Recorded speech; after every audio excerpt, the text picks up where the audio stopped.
ஹalleluya hallelujah. நம்ம தேவன் பெரியவர். हमारा प्रभु महान है। பாருங்க, ஒரு பைபிள்ல ஒரு வசனம் இருக்குது. देखिए कलाम में एक वचन लिखा है। ஆசாஃப் அப்படிங்கிற ஒரு பிரதானி இருந்தான். आसाफ नाम का एक प्रधानी था। அவன் வந்து மியூசிக்ல வந்து அவன் சீஃபா இருந்தான். वो म्यूजिक में चीफ था।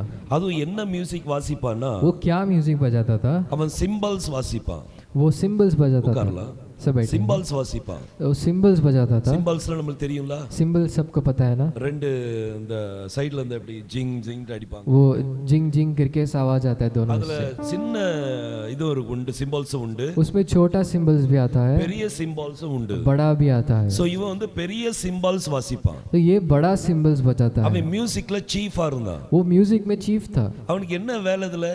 उसको उसमें क्या काम था? மியூசிக் வாசிக்கும்போது म्यूजिक बजाते समय சரியான நேரத்துல सही समय पर ஒரு தடவை அடிப்பா. एक बार बजाना है, ஓயாம அடிக்க மாட்டாங்க.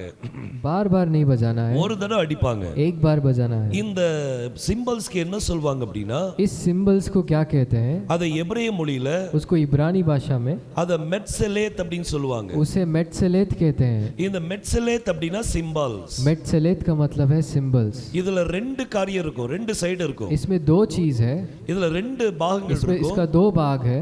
இந்த ரெண்டு இது இப்படி பிடிச்சிக்கிட்டு இப்படி அடிப்பாங்க. उसको उन दोनों भाग को एक एक हाथ में पकड़कर ऐसे बजाते हैं। ஒரு சைடுல பெரிய சிம்பல்ஸும், एक हाथ में बड़ा सिंबल्स, இன்னொரு இடத்துல சின்ன சிம்பல்ஸ் இருக்காது. दूसरे हाथ में छोटा नहीं रहता, ரெண்டும் பெருசா தான் இருக்கும். दोनों भी बड़ा ही रहता है, ரெண்டு ஒரே சைஸ்ல இருக்கும். दोनों भी एक ही साइज में रहता சோ है। இப்படி தான் இந்த சிம்பல்ஸ் வந்து அடிப்பாங்க. तो ऐसे ही इस सिंबल्स को बजाते हैं। இது வந்து மெட்சலேத்னு சொல்வாங்க. इसे मेट्सेलेत कहते हैं। அதுல முதல் எழுத்து வந்து மெம், उसमें पहला अक्षर है मेम, அதுக்கு பிறகு சாடே, उसके बाद साड़े, அப்புறம் லாமெட், फिर लैमेड, அப்புறம் தாவ். फिर ताव। இந்த நாலு எழுத்து சேர்ந்ததா மெட்சலேத். ये चार अक्षर मिलाकर ही उसे मेट्सेलेत कहते அதாவது हैं। Cymbals, musical instrument. उसका मतलब है वो म्यूजिकल इंस्ट्रूमेंट जिसका नाम है सिंबल। சிம்பல்ஸ்.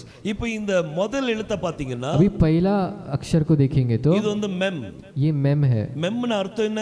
मेम का अर्थ क्या है? இரத்தத்தினால் கழுவப்பட்ட ஜனங்கள். लहू से धोए हुए लोग। இரத்தத்தினால் கழுவப்பட்ட ஜனங்கள். लहू से धोए हुए लोग। இந்த ஜனங்கள் யாரு? ये लोग कौन है? நம்ம தான் இந்த ஜனங்கள். हम ही वो लोग हैं। சோ இந்த சிம்பல்ஸ்க்கும் ये सिंबल्स को இந்த இதுக்கும் நம்மளுக்கும் என்ன இருக்கு? சம்பந்தம் இருக்குது. और इसको और हमें कोई संबंध है। இப்போ இந்த முதல் எழுத்து வந்து இரத்தத்தால் கழுவப்பட்ட अब ஜனங்கள். ये पहला अक्षर है लहू से धोए गए लोग। இந்த ரெண்டு எழுத்தை எடுத்தீங்கன்னா, ये दो अक्षर को लेंगे तो இத சால் அப்படினு சொல்வாங்க. इसे साल ऐसे कहते हैं। சால் அப்படினா ஷேடோ. साल इसका मतलब है शैडो। ஷாவ்னி. அது நம்ம ஷேடோ அப்படினு சொல்வாங்க. उसे छावनी ऐसा कहते हैं। நிழல் அப்படினு சொல்வாங்க. छावनी ऐसा कहते हैं। பாருங்க, இங்க மெம் இருக்குறாங்க. देखिए यहाँ पर मेम है, இந்த ரைட் சைடுல ஷேடோ இருக்குது, राइट साइड में छाव है, அடுத்து லாஸ்ட் லெட்டர் வந்து தாவ். और लास्ट लेटर है ताव। இந்த தாவ் வந்து எப்படி என்னது? ये ताव क्या है? இந்த தாவ் வந்து கிராஸ். ये ताव क्रॉस है। சோ இங்க இரத்தத்தால் கழுவப்பட்ட ஜனங்கள், यहाँ पर लहू से धोए गए लोग, இங்க ஷேடோ இருக்குது, यहाँ पर छाव है, இங்க கிராஸ் இருக்குது. यहाँ पर क्रूस है। சோ இந்த சிம்பல்ஸ் வாசிக்கும்போது तो ये सिंबल्स बजाते समय நம்ம எல்லாரும் ஒரு இன்ஸ்ட்ருமென்ட் தான். हम सब एक इंस्ट्रूमेंट है। அதுவும் சீஃப் பிளேயர். वो भी एक चीफ प्लेयर है। அவ பேர் வந்து அசாஃப். उसका नाम है असाफ। அசாஃப்ங்கிறது chief player. असाफ का मतलब है चीफ प्लेयर। असाफ वो एक चीफ प्लेयर था। அவனுடைய ரைட் சைடுல, उसके राइट साइड में, இப்போ இந்த மெம் வந்து அது அசாஃப் எடுத்துக்கிடுங்க. वो मेम को एक असाफ ले लीजिए। அசாஃபுடைய ரைட் சைடுல என்ன இருக்குது? असाफ के राइट साइड में कौन क्या है? ஷேட் இருக்குது, ஷேடோ இருக்குது. छाव है। அந்த ஷேடோ யாருக்குள்ளது? वो छाव किसका है?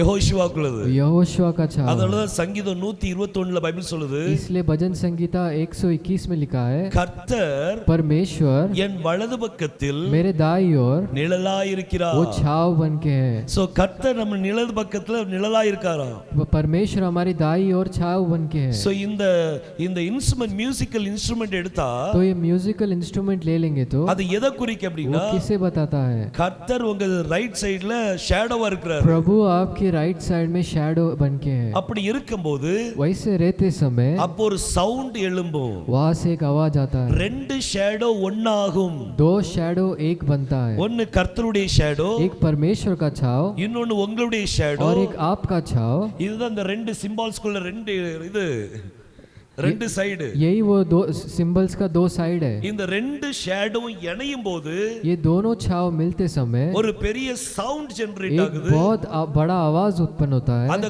கோல் அப்படினு சொல்வாங்க. उसे कोल कहते हैं. கோல் அப்படினா இடி முழக்கம். कोल का मतलब है गड़गड़ाहट. थंडरिंग அப்படினு சொல்லி அர்த்தம். थंडरिंग इसका मतलब சோ இங்க நம்மளுடைய ஷேடோவும் यहाँ पर हमारा शैडो யெகோஷுவாவுடைய ஷேடோவும் और यहोशुआ का शैडो இந்த ரெண்டு இணையும் போது ये दोनों मिलते समय ஒரு பெரிய சவுண்ட் ஜெனரேட் ஆகும். एक बहुत बड़ा आवाज उत्पन्न होता है. அதுதான் நம்ம, वही हम है, அதுதான் நம்மளா இருக்கணும். वही हम रहना है. நம்ம ஒவ்வொருத்தரும் மியூசிக்கல் இன்ஸ்ட்ருமெண்ட். हम हर एक म्यूजिकल इंस्ट्रूमेंट है. இந்த இன்ஸ்ட்ருமெண்ட் எப்படிப்பட்ட இன்ஸ்ட்ருமெண்டா இருக்கிறோம்? हम कैसे इंस्ट्रूमेंट है? பேதுரு ஒரு அருமையான சிம்பால்ஸா இருந்தான். पत्रस एक अद्भुत सिंबल्स था. பேதுரு நடந்து போகும்போது पत्रस चलते समय அவனுடைய நிழல் பட்ட மாத்திரத்திலே उसका छाव लगते समय அங்க வியாதியஸ்தர்கள் குணமடைந்தார்கள். उधर जो बीमार थे वो चंगे हुए. அது எப்படி நடந்துச்சு? ये कैसे हुआ? இவனுடைய ஷேடோ, इसका छाव, கர்த்தருடைய ஷேடோ, परमेश्वर का छाव, இந்த ரெண்டு இணையும் போது ये दोनों जब मिला அங்க ஒரு பெரிய மிராக்கிள் நடக்குது. उधर एक बहुत बड़ा मिरेकल होता है. அதே போல वैसे ही இன்னைக்கு நம்மளுடைய வாழ்க்கையில आज हमारे जीवन में நம்மளுடைய ஷேடோவும் हमारा छाव கர்த்தருடைய ஷேடோவும் और परमेश्वर का छाव அது இணையும் போது वो एक साथ आते समय வண்டர்ஃபுல் மிராக்கிளை பார்க்கலாம். एक अद्भुत मिरेकल हम देख सकते हालेलुया. हैं. हालेलुया.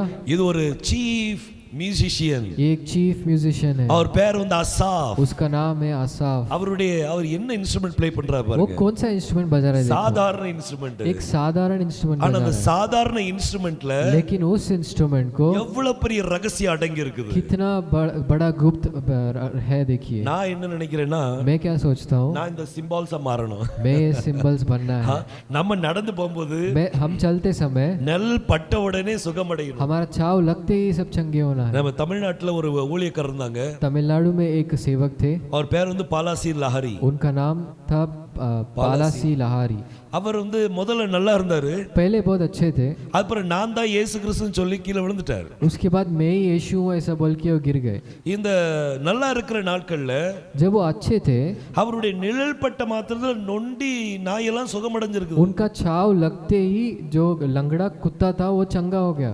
அவருடைய நிழல் பட்ட உடனே उनका குணமடைந்திருக்கு. छाव लगते ही वो चंगा हो गया. அப்போ நம்மளால முடியும், நம்ம ஷேடோல நடக்கணுமா நடக்க तो கூடாதா? हमारे छाव लगते ही होना है कि नहीं? கண்டிப்பா நடக்கணும். जरूर होना है. அது நடக்கும். वो जरूर होगा. கர்த்தர் கிரியை செய்வார். प्रभु क्रिया करेगा. ஆனா ரெண்டு சிம்பால்ஸும் சேமா இருக்கணும். लेकिन दोनों सिंबल सेम रहना है. ரெண்டு ஷேடோவும் சேமா இருக்கணும். दोनों शैडो सेम रहना இப்போ है. என் கை எப்படி வைக்கிறேன்னு வைங்களேன். अभी मैं मेरा हाथ ऐसे रखता हूँ देखिए. கீழ வந்து நீங்க ஷேடோ பாத்தீங்கன்னா अगर नीचे आप शैडो देखोगे तो என் கை வந்து பெரிய கையா தெரியும். मेरा हाथ बड़ा हाथ சோ दिखेगा. இங்க என் கை சின்ன கை தான். मेरा हाथ छोटा ही है ஆனா கீழ பெருசா இருக்குது. लेकिन नीचे बड़ा दिखता ஆனா है. இது கீழ கொண்டு வர जैसे मैं नीचे लेकर आता हूँ அந்த उसे, ஷேடோ சின்னதாயிட்டே வரும். वो शैडो भी छोटा होते जाएगा. அத நான் கீழ வைக்கும்போது जब मैं उसे नीचे रखता हूँ அந்த ஷேடோவும் என் கையும் ஒண்ணாயிரும். वो शैडो और मेरा हाथ एक बन जाता है. அதனுடைய சைஸ் ஒண்ணாயிரும். उसका साइज एक बन जाता है. அதே போல उसी तरह கர்த்தருடைய கரம், परमेश्वर का हाथ, நம்மளுடைய ஷேடோ, हमारा शैडो, இந்த ரெண்டு ஒண்ணாகும்போது